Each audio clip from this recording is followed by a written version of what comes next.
Guys, welcome to my channel. Now, Pillbox says the tectonic in the origin. A magnitude 6.7 earthquake struck some 16 kilometers south of Calatagan, Batangas.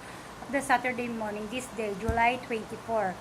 The earthquake which struck at around 4:49 a.m. was tectonic in original with a depth of 116 kilometers, according to the Philippine Institute of Volcanic Seismology, Pillbox.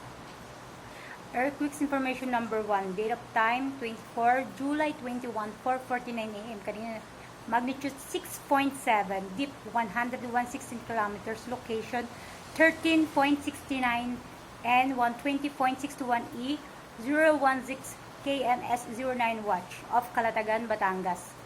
Beside here in Balayan, Batangas. Beside Batangas, the earthquake was also felt in Metro Manila and other parts of the National Capital Region. At around 4:57 a.m., a magnitude of 5.1 earthquake also struck the same general area at a depth of 107 km.